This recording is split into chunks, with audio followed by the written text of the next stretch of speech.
Welcome, this is Trendz. We're back again on the sunshine-filled weekend to go through the stories behind the biggest headlines in showbiz, locally, throughout the African diaspora and internationally. Thank you so very much to Tswelelang Youthcast, ushering in with beautiful Setswana traditional music. Now we are here at Trendz on the SABC News Channel with me, your host, Refilwe Moiloa, and a big shout out to my homeboy and namesake, Refilwe, better known as Cassper Nyovest, who will again today make history as all roads lead to Orlando Stadium, where his peers, fans from far and near, family and Africa as a whole fill up the stadium to watch Africa's best live act, as crowned last week at the MTV Africa Music Awards, set the stage on fire. Now, in our first story for today, the ABSA Gallery in downtown Johannesburg is showcasing Mandy Johnston's solo exhibition titled In the Presence of Absence. The exhibition, which consists of materials and objects found by the artist, each telling a different story, reflects the governance and negotiation of space while highlighting current basic and inherent ideas about the human condition. Take a look. Contemporary artist Mandy Johnston's artwork is inspired by her fascination with land and the question as to who owns it. On her work, she uses pieces of wire, animal bones and other objects she collects around the West Coast to give them life and meaning. The exhibition is about my fascination with value systems. So it's the reasons why we value various things as humans. And at the moment in Africa, there's a big issue around land and our understanding of land and, you know, who owns the land, and then going back to Khoisan roots and, you know, these discussions that are so prominent.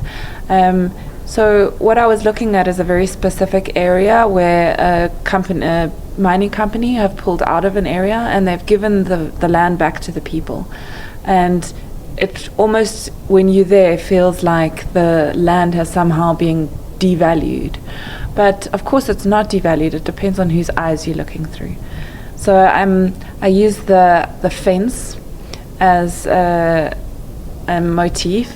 So the idea is basically whichever side of the fence you're on is how you would view something.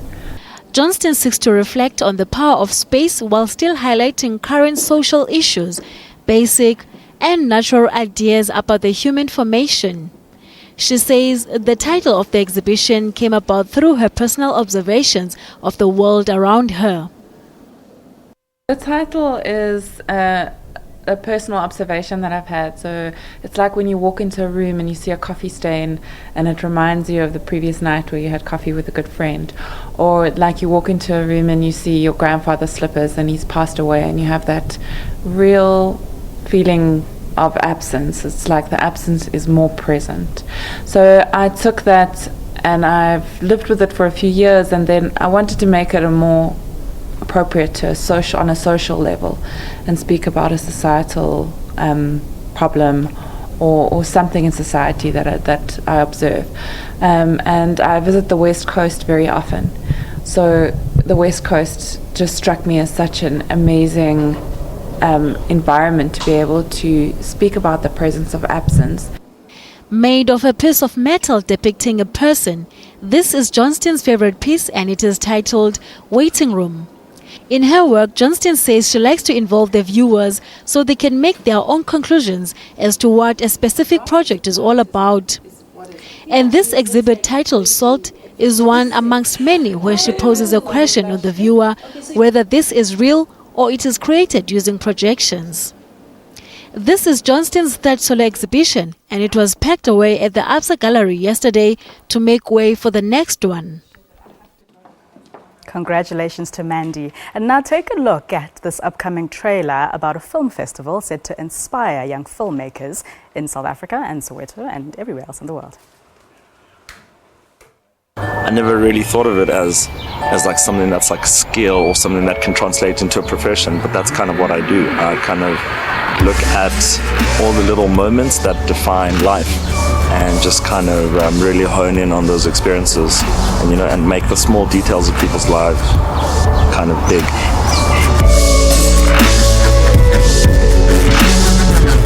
What films, and people must realize that it's an art form that can be used cleverly to do that, because it's all the elements that make what film is, allow you to play around with them, to influence, move people, empower people, inform people.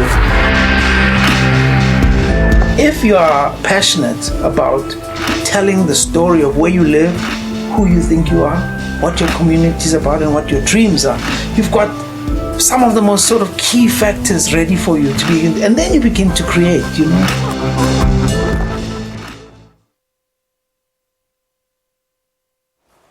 And so today is day 2 of the first Red Bull Amapa Film Festival. The festival aimed to tell socially engaging stories and give members of the community a chance to watch and celebrate locally produced films. Now, all screenings feature a mix of documentary, features and short films from both self-taught and acclaimed South African filmmakers. And it ends tomorrow, so there's still time to join in on the film festivities at the Eyetu Cinema and Lifestyle Center. I'm now in studio with Ntokozo Mabunda. Yes, I'm sorry. I hope I said that correctly. Who's here to tell us more about the festival. Hi, Ntokozo, how are you? I'm good, thanks. Right, so the first ever initiative like this. Tell us, I mean, how has the first day been? What are people, you know, in Soweto? Are they amazed? Are they grateful as well? Because you are also, you know, bringing back to life the Eyetu Center, which is such a part of, you know, the culture in Soweto.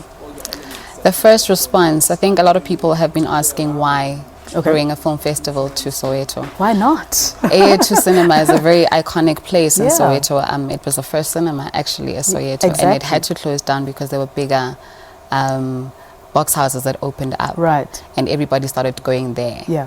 And bringing it to Soweto is bringing it to the audience. Why not bring a festival to the place where we take those stories and we tell those stories about ourselves? Takes you to the place where people would be able to engage with them and relate with them. Fantastic. And so what has, you know, public response been like? Was it full yesterday? Are people already streaming in today? On the first day, people were trickling in. I know there's a lot of people that were at work yesterday. So people came through much later. We had really great couch sessions yesterday with Teddy Matera, with fantastic. Tell us about some of these couch sessions, because is it after each and every screening, or are they, you know, how are they separated, and what can people expect? Who will be talking? Okay, so with the Amapa Film Festival, it's in 2 parts. We have participants who have signed up to be part of the couch sessions and the workshops. which they are speaking to people in the industry about different topics relating from the history of South African filmmaking. This morning they're discussing the development process of a film and funding. They're going through a pitching workshop and the fundamentals of storytelling, IP and copyrights, and also looking at distribution and marketing. That's what they can expect in terms of participation, the people that did sign up through the portal. Right. And on the other side, we've got 2 rooms that are screening films in both rooms. We've got films like The Suit that's going to be playing. We've got The Groom's Prize, which was done by Mabato Manso. Nice. I saw Tina Sobabili is also there. Yes, we also had Ernest Nkosi yesterday doing a workshop. So we have different people within the industry with a different voice. The focus is the story. It is the story that you'd like to tell. We've made the story in all our workshop and all our couch sessions the focal point. Right. Whether it's from an IP perspective, whether it's from a distribution perspective. We do this because we're storytellers. Yeah. And there's a way in which you can tell these stories. And let's teach you and let's take you as a filmmaker, as an aspiring filmmaker, give you information to take your idea to the next level. Sure, and of course the education component is also so very key, because you can tell a story, but if you don't know how to package it and take it to the right people, and very important things like IP and distribution, because it's all good and well to have passion, but if it can't sustain you to have a lifelong viable life, then it really then becomes a bit of an issue. And for you, Ntokozo, are you a filmmaker? Do you have anything screening there? Are you which side do you fall on of the spectrum? I'm not a filmmaker. Okay. I've been in the TV and film industry for just about 2.5 years now. Right. My part in film is finding those platforms where young up-and-coming filmmakers can showcase their stuff. And it's so fantastic that this happens in Soweto, but of course there are many others. I mean, it's actually becoming difficult to keep up. There was the Jozi Film Festival, the Joburg Film Festival is also happening right now. There's the Amaphiko Red Bull Film Festival, but all fantastic. And Eyetu, I mean, as we say, many people and even their parents remember days when they used to go jolling and taking their dates at Eyetu. So fantastic that it's reopened. And what is it that ultimately, I mean, it ends tomorrow. What do you want young filmmakers? Will there be, a platform or something for them until next year or whenever the next one happens, for everybody to keep in touch and network and maybe do something between now and the next one? What Red Bull does with their social entrepreneurs as a part of Amaphiko, they have another Amaphiko project which deals with social entrepreneurs, right, who are young people who are working on projects that deal with social change. Okay. So if you want to be in something that has a social change, they incubate you for 10 days. Not incubation, but it's a 10-day academy. Must be intensive as well. And they have mentors to their access. They have people that will help them with their business idea.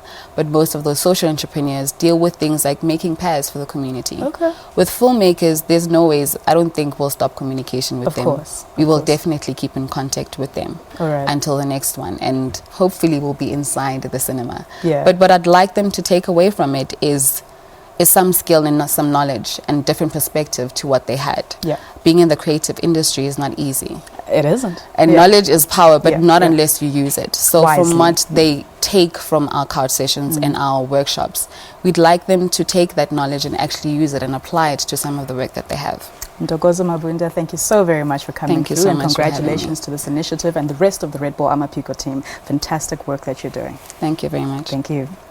And now, an intriguing and thought-provoking film, The Accountant, opened in cinemas this past Friday. It's the story telling of a Christian Wolf, played by Ben Affleck, as a math savant with more affinity for numbers than most people. Now, behind the cover of a small-town office employee, he's actually working as a freelance accountant for some of the world's most dangerous criminal organizations. But with the Treasury Department's Crime Enforcement Division starting to close in on him, Christian takes on a legitimate client. Take a look, then listen out for a competition question after this insert. There we go. It's The Accountant. Do you like puzzles? Tell me what you see. It was taken 3 years ago by an undercover agent. It's the same person. I need to know who he is. I'm Dana Cummings. You're the consultant, Mr. Wolf. I first noticed the missing money. Yes, I understand. I'll find it. I can answer any questions that you have. I have no questions. Yeah, okay. Chris is an accountant, and he's a mathematical savant. He can see things and patterns and numbers that other people can't. My mind doesn't function the way yours must. I need you to be my eyes and ears, Chris. On the one hand, he's a guy who's kind of mild-mannered, but we come to discover that he's got a secret kind of work that he does, doing black money accounting. Say you're the head of the Sinaloa cartel. Who can you trust to track your stolen cash? He's capable of coming in cold, uncooking years of books, and getting out alive. Drug cartels, money launderers, assassins. Who survives this kind of clientele? He has this unbelievable skill set, and you explore how he fell into this line of work. He has highly advanced cognitive skills, the obsessive personality. Maybe he's capable of much more than we know. As we dig a little deeper, the question becomes, who is the mysterious Christian Wolf? This is our guy. It has a beautiful, gorgeous puzzle to it. All great stories have dualities and secrets. Who are you? Roll, please. Rolling.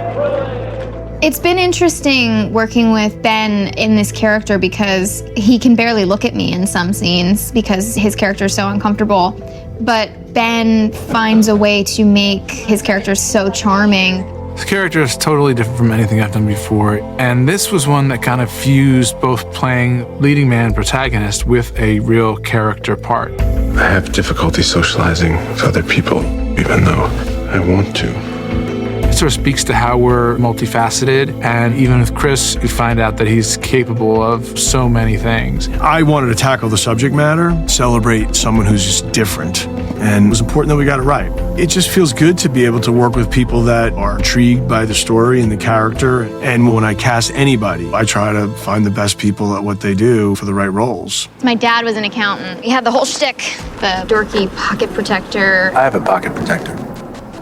That's a nice one. Anna Kendrick is one of my favorite actresses. She's perfect in this part. There's always an interesting differentiation in the characters that she plays, and this role was written for her. Ray King is played by J.K. Simmons. It's been really great to work alongside him. This is a big moment for you. Make a good choice. He's just a terrific actor that brings integrity and authenticity to what he does. And then we have John Lithgow, who's an enormous asset to the movie. Lithgow is very, very bright. He's a highly intelligent man, so I knew he could bring an intellectual element to the role. And Jeffrey Tambor, I just think he's one of the great actors, and I knew he'd just bring a real fresh interpretation of the character, which he did. If you go down this road, you can't go back. We should go. He was spotted in Tehran, Tel Aviv, and Naples. There's people looking for you. Some of my clients are quite dangerous. Why would your clients follow you? You're an accountant. There are a lot of twists and turns. It's going to be really satisfying.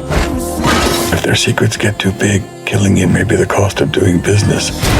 We have to go to the police. Police can't protect you. The mystery of the character, everybody has a secret.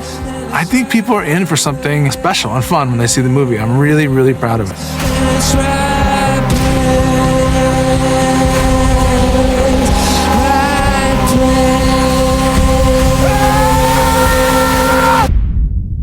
You're different. Sooner or later, different scares people. Wow, and who thought accountants had such interesting jobs here? Nice one to Ben Affleck, but definitely looks like this is not one to miss. Now we have a giveaway this week. If you can tell us who is Ben Affleck's female lead co-star in the film, then you could win yourself a hamper with 500 Rand. Follow us on Twitter. Our handle is @Trendz on SABC, and tweet your answer. Winners will be announced via our Twitter account this coming Friday, November the 4th. So good luck and keep an eye out. We're going to an ad break, so come back after the break.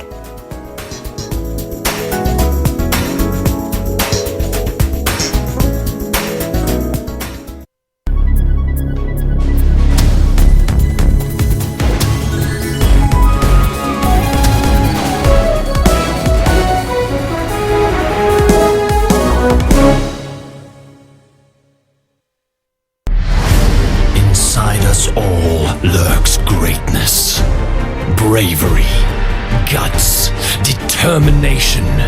Every time you get down, you get back up.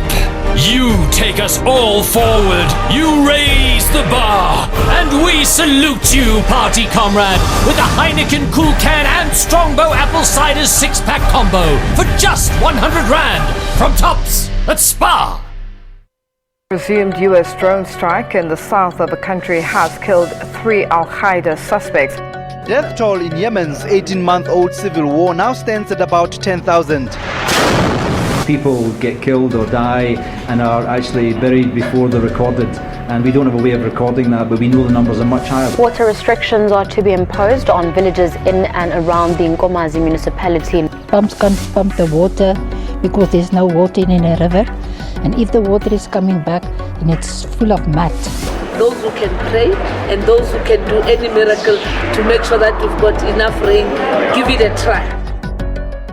Police found powerful military explosives when they swooped on a house in Springs on the Gauteng. Some of the weapons seized at this house included rocket-propelled grenades, rifles, and even rounds of ammunition. All military explosives that we found that you cannot obtain a commission.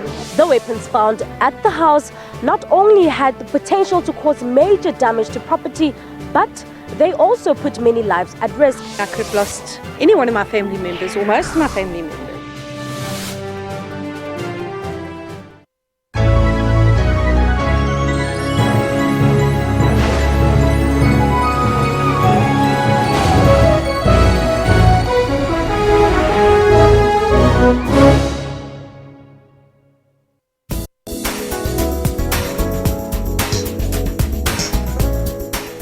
Welcome back. You're tuned into Trendz. Launched in 2012, DISCOP Johannesburg is aimed at Africa's fast-emerging multi-screen and multi-platform marketplace. Now, the television content business in Africa is without a doubt booming, and this year, over 250 global and regional sellers of feature films, TV content, adaptation rights, and packaged channels will be in attendance, catering to Africa's multicultural audiences who are fast embracing and adapting to the business of digital entertainment at large. I'm now in studio with Patrick Juko, and we had this thing about your surname, and I don't want to mess it up, Patrick. How are you? Please say your name for everybody.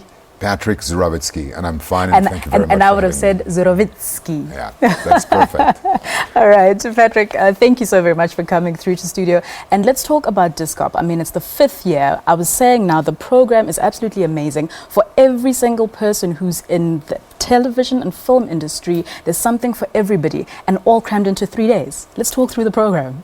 Well, it's first of all, it's a business-driven program. It's a program that's been established to help buyers, sellers, producers of film and television content do business with each other. So it is a program driven by meetings organized by all of these parties, and it's also a program driven by a sidebar program that offers informative sessions, talks, pitching competitions, screenings, company presentations, and TV show presentations in order to help producers, distributors, broadcasters do more business with each other. Yeah, all through the continent. And I mean, over the years, what has general, consensus been with regards to what DISCOP has done for the industry as a whole? Well, I would say that I would rather put it this way: what the industry has done for itself, and we've helped the industry. We've seen in the last we've been organizing DISCOP markets for 25 years, and we've had our first markets on the African continent 10 years ago. This is the 5th year that we have a market here in Johannesburg, and what we see is a fast-growing portion of our participants, those who buy, those who sell and produce content coming from Africa. Right. So it is indeed a platform where you will see not only content from overseas, but also a lot of content from Nigeria, Kenya, Ivory Coast, Mali, Tanzania, Mozambique, Ethiopia. So it's a market that will bring together about 35 African nations who will buy and sell content. All right. And is this particular one in Johannesburg different to the other one? You said it's in Abidjan? The other one in Africa is in Abidjan. Yeah. It is indeed different in the sense that this is Johannesburg, South Africa is the #1 television marketplace in sub-Saharan Africa, and it's definitely our bigger market. We're expecting about 2,000 attendees. In Abidjan is a smaller market for the time being, but the Francophone marketplace is growing. It is a 200 million person marketplace that is also producing more and more its own content. They also have plenty of stories to share, and we are happy to see a lot of Francophone producers and distributors will be attending DISCOP Johannesburg with francophone content to be offered to Anglophone Africa. Right. Geez, there's so much happening. It's an amazing time to actually, be a part of the industry because, we just had a lady here talking about, the film festival that's happening in Soweto, and Great there's initiative. film festivals. And the importance of all of it is that the business side is also so very key. So great platform. And then Meet Your Stars. Let's talk about that because this is something that was started last year for DISCOP, and so there's a day when people will have a Meet Your Stars program. Yeah, well, we believe that content is king, and we believe that the talent behind the content is very important to bring forth. So we present new shows. So we have a selection of 10 new shows that will be presented in the presence of the writing, directing, acting talent and that's behind important because sometimes people tend to think these people are so far, but when they see them there, that also will add that excitement to say, oh wow, these are real people and this is what they go through. That's absolutely, that's very important. And also because we also bring to these Meet Your Star sessions influencers, star bloggers, people with a lot of online friends, people who can indeed promote not only the content that they will be able to discover, but also promote the fact that they've been close to the talent who produced the content. Fantastic. Patrick Zurovitsky-Juko, thank you, sir, for coming through. Amazing. I mean, just there's so much more that we could have spoken about. So please, everyone, go onto Twitter. It's at DISCOP Africa for everything and anything. Everybody needs to know it's the 2nd to the 4th of November at the Sandton Convention Center. And I wanted to just add, if I may, we've partnered up this year with the Joburg Film Festival. Fantastic. That was launched just last night. Week. And this is also bringing a lot of momentum to this combination of events. Awesome. Thank you so very much. You're welcome. Now, moving on to theatre, a theatre production that entails movement, music and acting to tell different though related stories is currently on at the Joburg Theatre. It's titled Forbidden Knowledge, and it's a production written and directed by Simphiwe Njingila and Katlego Skosana, addressing various social issues. Let's take a look.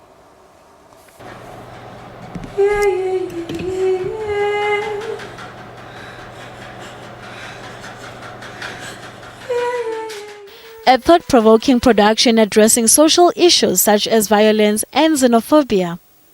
This breathtaking theatre play opens with a young man who seems to be enslaved physically, but the thought is beyond imagination as he's also enslaved mentally and in the soul. It is through such scenes where the ideology of freedom is also interrogated. Katlego Skosana, who directed the play, tells us how the concept of forbidden knowledge came about. The story is mainly about slavery. It revolves around two concepts. One being if when you lose something you love life less. The second one being a lot of people would be free if only they know they're not free. So that is one thing that we wanted to stem the story from.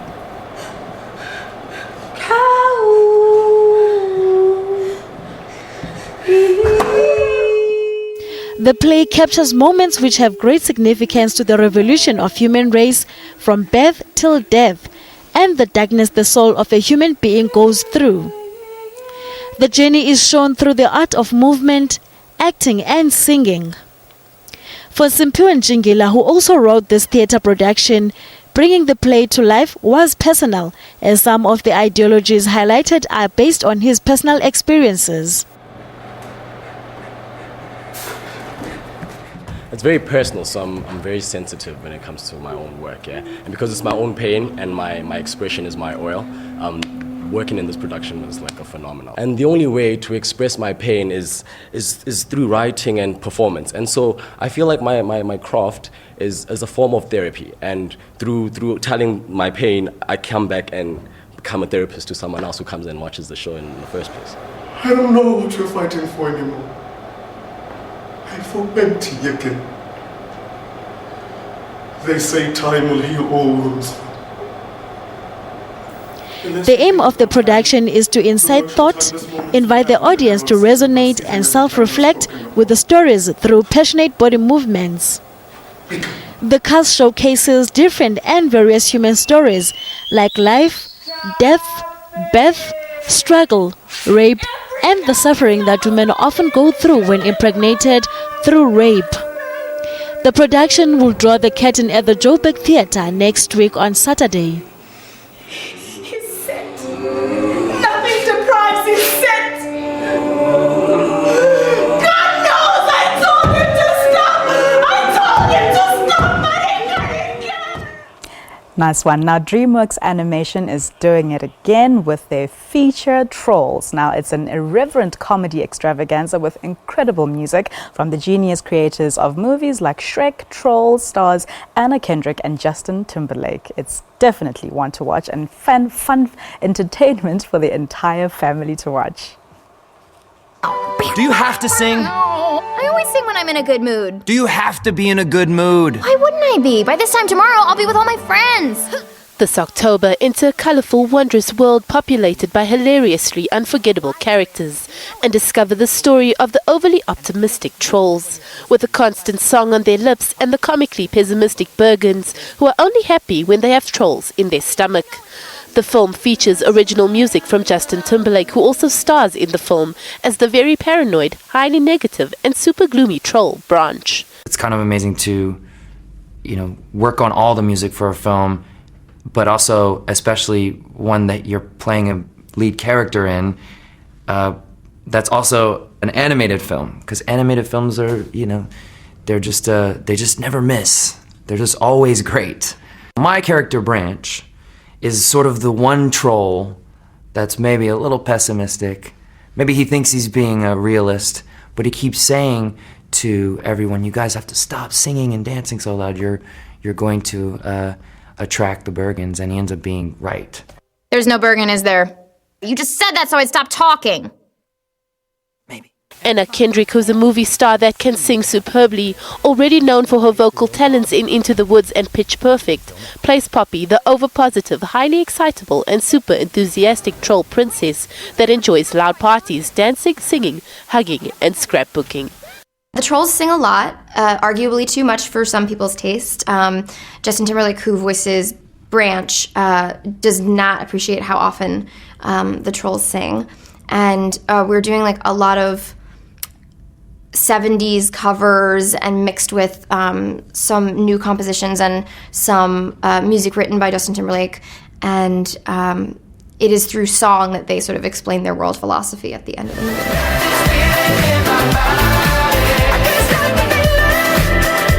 So keep dancing. Trolls releases in South Africa this weekend. Don't miss it. So many great films for the whole family to watch. Another great South African film is Shepherds and Butchers, and that is at cinemas currently. We're going on an ad break. Come back, please, afterwards.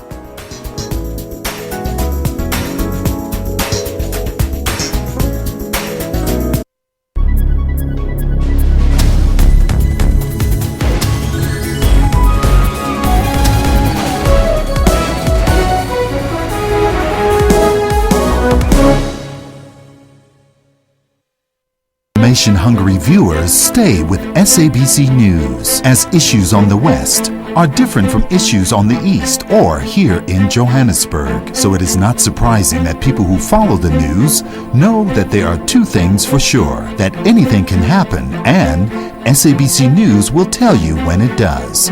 Because we keep the nation fully informed. We are SABC News.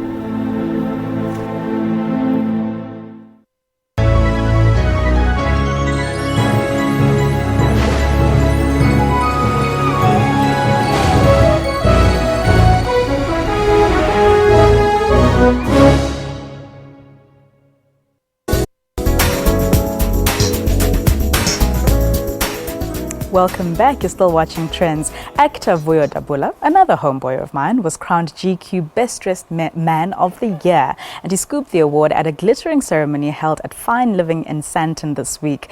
Social entrepreneur and threaded man, Sia Beile, walked away with the Man of Character award. Take a look at this insert celebrating our well-dressed men.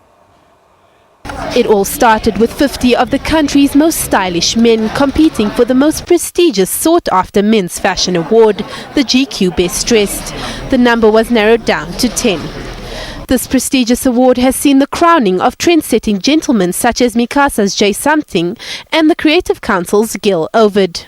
And the first award of the evening went to Sia Beyile, who scooped the 2016 Men of Character Award. What defines a gentleman is his history, his heritage, where he comes from. It's what he believes in, what he stands for. I believe a man who doesn't believe in anything has no back. I believe he carries himself a certain way. I believe he dresses very well. I also believe that he treats women with respect. Men's suit designer Linda Makanya took the third spot. So that every outfit that I wear has an element of character and style. You know, when you look at my suits, the fit is everything. The fit is everything. And also you want to make sure also you pair it with the right essentials and the right classic pieces. Because sometimes you don't want to just wear very bold suits and everything else, your shirts and your tie also is as bold. You want to keep everything minimal, but make sure that there's one winner. And the winner is normally the suit. This year, the top 10 was a mixture of gallery owner, stockbroker, medical doctor, lawyer, musician and actor. The number 2 spot went to style advisor Hussein van Roos. I feel quite honored to be, chosen as one of the best dressed men. I mean, the guys that I'm in the race with are quite as good. And man, some of them I actually look up and say, hey, you guys are looking dapper. And the first prize went to our very own Vuyo Dabula. These are amazing professionals. These are intelligent, handsome, South African young men. And, it only says something when you're included in that group. And I'll be forever grateful. Whatever happens, I'm going home. I'll remember this. I'll even tell my son, I rubbed shoulders with, some of the best people in South Africa. And I was nominated amongst them. Congratulations to all the gentlemen, and we will see you in 2017. And don't forget, less is more. Nice one. We like to see well-dressed men. And now, the Mamas happened last week. And over here on my couch today, I haven't seen you guys in a while. Yes. I have fashion and lifestyle writer Rea Kwabane as well as Leroy Mark. How are you? Mr. Suited up and looking great at every single red carpet. I hope your picture is a part of this today. I don't know. Is it? I don't know. We hope. So let's talk about the MTV Africa Music Awards. Africa came down to Johannesburg last week. What's your take? Let's start with men's fashion. What were your thoughts? I think for the first time the men held it down, and they for the first time the men were the best dressed, all of them. Oh, nice. For the first time awesome. The women missed the script. Really? From the presenters let's not talk about but to everyone, to the red carpet there were issues, but the men brought it down, and for the first time they took I want to see Fat Joe and Maps. Those are the two guys that we're talking about first. People seem to have liked how they were on the red carpet. I don't know. I mean, I had a few issues with this because I was actually standing on the red carpet next to Masego, and he looked normal. I mean, it's award shows. I was going to say that. It's a little boring because for he heard you guys last time when he did that whole prison-like jumpsuit thing, and now he's sticking to safe. When he MCs, he dresses like this, so that he didn't take any risks. Okay. On the other hand, I can say Fat Joe, it's a music awards. That's what people don't understand, and that's what the girls got wrong. It's the music awards. And you are bound to be there, and the stage is about to be lit. Yes. And I think we want that. We want, it's the Africa Music Awards, and for me, the two things I wanted to see was a bit of risk in fashion because it's an award show. Yes. It's youthful, it's young, it's African. Go out there and make it sound that way. Yeah. I really had a few issues. I really loved what Caesar wore. Yeah. I thought Caesar. That Ricky Rick was vulgar at best because that print was just so Ricky hilarious. Rick? Oh my gosh, he's wearing Gucci. He's wearing Gucci. I mean, he's bringing forward everything. Yeah. It's like he went shopping and then he just decided every red carpet I get, the moment that I get to dress up my full luxury brands, he puts it forward. But he wore the mannequin. He wore the entire red carpet look. So it just became this one monotone thing. Sure. And I mean, what's the shopping bag doing on the red carpet? I also like Cassper, I mean, he's wearing, I think, Scalo, right? Yeah, yes, he's dressed Oh, was by it Scalo? Yes, Okay, he's dressed that by was Scalo. lovely. And from a distance, you don't get to see the detail on Exactly, that suit. but it's It was very, very, I amazing. think it's got detailed roses of patterns Yes, and it was embossed really nice. on the fabric. I also think that with the weight loss, he looks amazing. 12 Yeah. kilograms He's down. been getting ready for Orlando. I think with this whole one, the men, the men did well. They Who's did the well. other guy over and there? Caesar takes the crown. I think he won this one. He was the best dressed, and he's just for the first time classic he took man kind of look. Disappear and come back and pull the look. I really hated this. I hated this so much. Who's I this? thought, I don't even know who it is. Okay, but let's talk. We have females here. We want to see the females. So who was your best dressed this year? Okay. So I also think Minnie did very, very well. I also liked what Boiti wore, but I realized that her pants were see-through. They were. Did you see how Wizkid stared at her when she gave him that award? Because he could actually see, he stared at her, he stared at her because that is a see-through and she's wearing a G-string. But she looks gorgeous. I mean, she does, but I think the ladies something also, to say. I mean, I love Nadia Nakai, I do, but I mean, that's been seen on the red carpet a million times. A lot of times. It looks like she was going to... It's not new. Yeah. I mean, Boiti has won that, Minnie has won that. Yeah. But Minnie for me brought it forward. She showed legs. She was. But actually, she was simple. But this dress was very problematic because I was sitting behind her in the actual awards. But then we don't see that. No, but she just stood up. She just stood up, and her and we were like trying to hold it down. So I think for practicality, I would have just made it like 2 inches longer in the back just to make her comfortable. But you know she has to work. But I love the fact that she wore blue. Yeah. And then Ayanda. So I like Diana Tebeta's outfit. I think let's see. It was one of those really risky ones, and also black can look very demure on the red carpet. I like, you know what I like about this dress is that it's got the top part of it, it's a bodysuit, and the bottom is just like mesh. So therefore, it's not very red carpet because she wouldn't win with this dress if it was like a Met Gala kind of thing. But she won with it. It's sort of like it goes both between Met Gala and the Music Awards. It's just in between, but it's safe. Okay. You know, and her stylist got it right. And for Blue, for the first time in a long while, I actually like what Blue wore. She has a terrible reputation of dressing like she just kind of stepped off. She also wore Scalo. And Scalo has really cleaned up over there. I wasn't a big fan of Tembi. I'm not a fan of Tembi either. I mean, she was here last week and we're doing, the whole tribute to Boom to No, she doesn't. It doesn't look right. She's amazing There's something wrong with it. Anything, taggies and whatnot, but I think even for the MTV Africa Awards, no.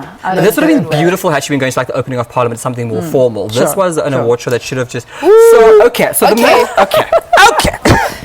So I don't know what to say about this. So where would you like to start, really? I would like to start on the right side. Okay. So let's do this quickly. Let's do this quickly so we can get to our best dressed. I think everybody is Namuzi looks like the jigsaw puzzle mess. But she's wrong. She's a mess. She's always been a mess. She's just a mess. Boiti wore Nolly's dress jumpsuit before. Yeah. But then I don't understand what's wrong with her shoes. I mean, her shoes and her legs. Twitter she's came for her. She looks like she's a Sunday school girl who just wanted to be naughty one day and decided to wear. And also, how dare you wear kitten heels on the red carpet? And then she just decided, I just want to wear tape on my body and show my body. But a kitten heel on a red carpet. What business was that? But I think that's also when you don't have real friends. Or a stylist. I think Terry's wearing Marianne Fassler. I'm not sure, but I think it is Marianne Fassler. And our favorite. We have to wrap up. Unfortunately, we could do this for long. Our favorite. Okay, well, who was your favorite? My favorite. I thought Bonang really dressed down. I was very unhappy with her on the red carpet. For flying in a stylist. She just, I loved Ayanda Tebeta. I think hers was the most, it worked well in between. And Caesar Dlomo for me were the big ones. So those two for me took the cake. Okay. Mini, Dlamini, Caesar Dlomo. Okay, wow. Well, Leroy, I actually thought you would be biased because my favorite was Dineo Moeketsi. Really? She was, I mean, nowadays... But she wasn't on the list. She was on the list. I mean, she's on every list. Yeah. But I think every single event, she comes out and she slays. I think she did very well. Also, she came with her boyfriend Solo, and they had a beautiful mix as a couple. They worked But they look like superheroes, guys. Let's be honest. We're taking risks on the red carpet. They look like superheroes, let's be honest. They look like they're going to go up to a spaceship. Especially Dineo. Those puffy sides. Ungovernable she is. Ungovernable. You two guys, thank you so very much. I wish we could have a longer time. Next red carpet event, we are here and we must have your both pictures on there as well. We're making Thank you so very much, guys. Elevate. We're going to a break. Come back after this. There's more on Trendz.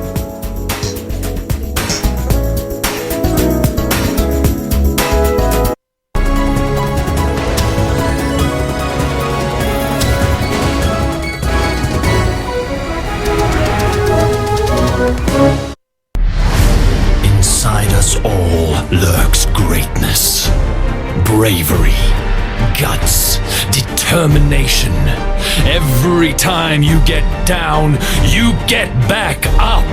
You take us all forward. You raise the bar. And we salute you, party comrade, with a Heineken Cool Can and Strongbow Apple Cider 6-pack combo for just 100 Rand from Tops at Spa.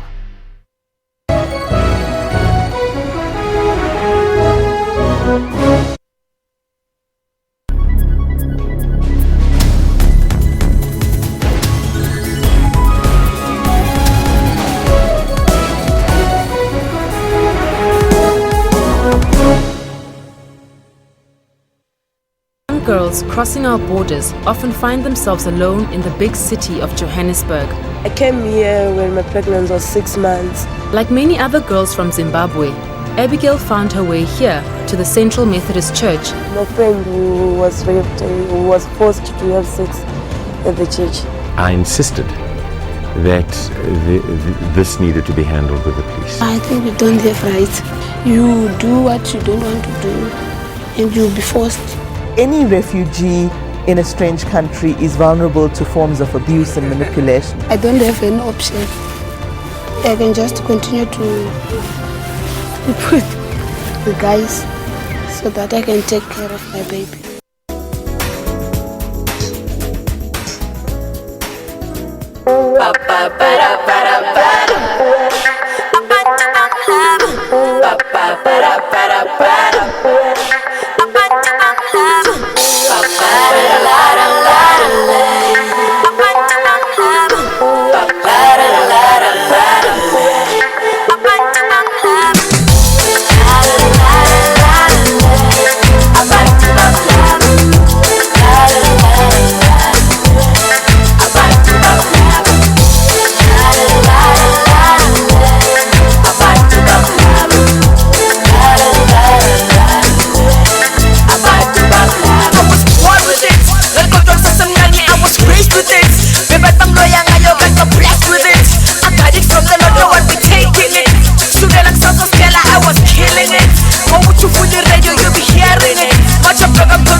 You can write, you can blog, you can tweet, you can post, you can scream, you can shout with your friends, you can toast, you can go, you can show, you can walk, you can boast. But these are my people and I am the host.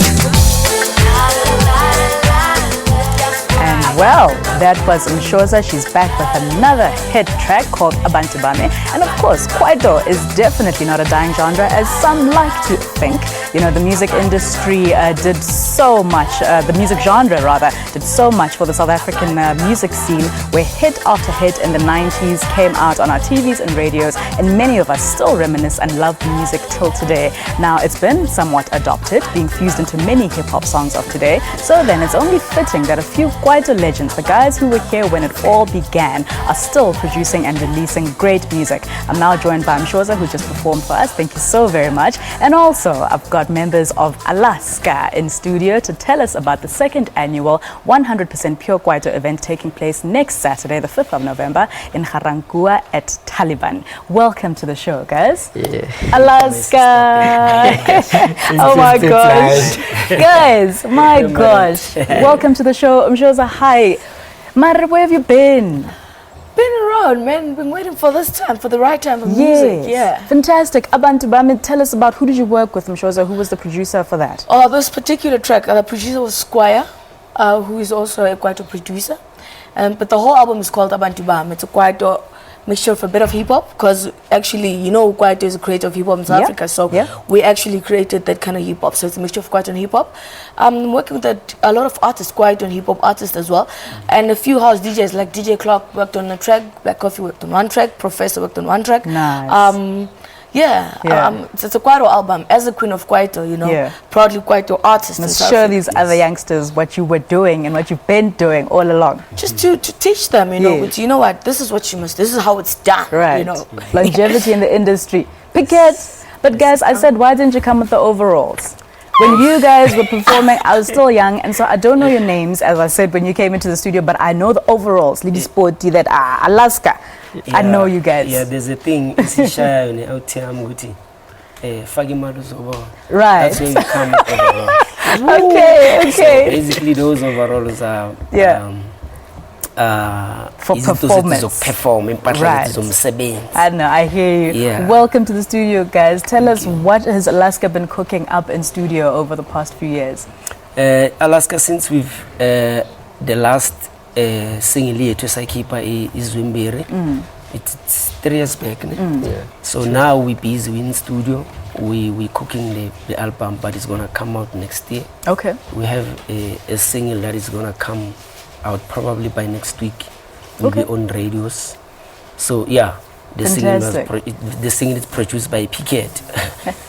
There we go. Is the producer now. Yes, fantastic that you've also now moved behind the scenes. Yes. Crazy T.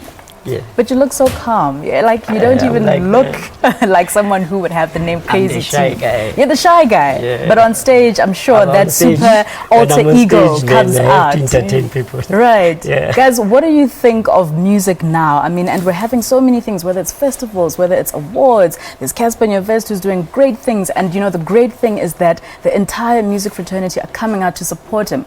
Because it's one thing where everybody has a dream, but he's dreaming and he's doing it. So it's great that people are recognizing that and stopping with the hateration, you know what I mean? So what is it that you think of the music industry where it stands today? I think music industry is coming back, and thanks to Saudi, because of that 90%. If it was not him, I don't think it isn't because some of us besisiphelela amandla because of it gets demoralizing. People, our DJs they ba ignore music and not knowing what we're working so hard to produce a song. If it's just a single song, it can take you a month. So that's our daily bread. That's how we get to feed our kids, to feed our family. So we now, when I see it's coming right, and otherwise see happy. Fantastic. And we're gonna push it more. Pushing, you know, just going up to the festive season. So lovely. So Taliban next week is gonna be crazy. Yeah. Taliban is gonna be crazy, 100% pure Kwaito. Sure. Tell us about who else will be on the lineup besides you, Mshoza, besides Alaska. Who else will be there? Volvo, Briggs, Oskita. The guys who were here since the beginning. My gosh.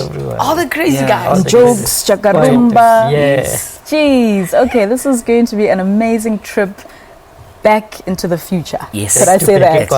And tell you what, I think people coming to the show will get a taste of what is supposed to be done on stage. Quite artists. Alaska puts a show on stage. Yes. You watch them perform and you're thinking, as in Nyadala, I need to be serious in craft jam. Well, I know as a female artist, I put my effort as well on stage, you know. So when you see quite artists, then you realize which why were your label Matosas favored back then, because they put so much effort. You know, I appreciate what your babes were doing when Alaska and Cassper Nyovest is doing. You know, they're taking from what we did and but you guys were there. You were the foundation that when there weren't other examples before you, you came out. And the greatest thing is that you guys are taking on, you know, other people in the industry who are not half your age, maybe 10 years younger than you guys, you know, and you still have that energy. So bring it. It's Garankuwa Taliban, November 5th, next week. Yes. We'll be there all night, 6 till the next morning.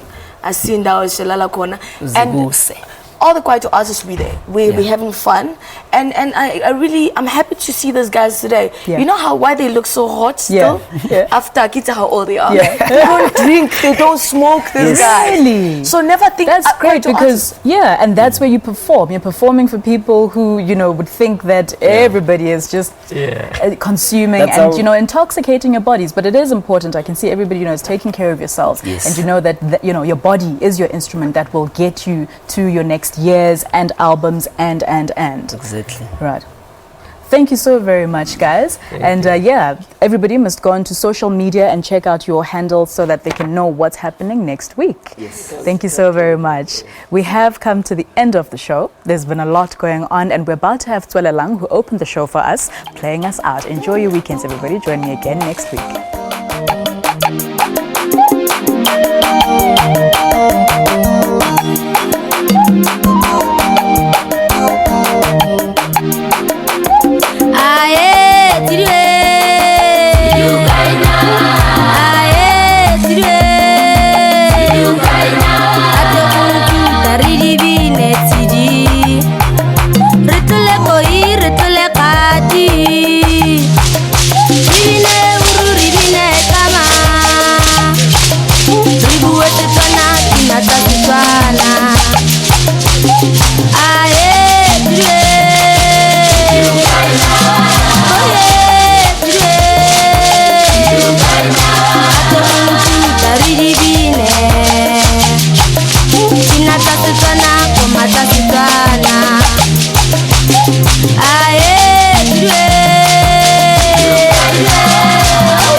Let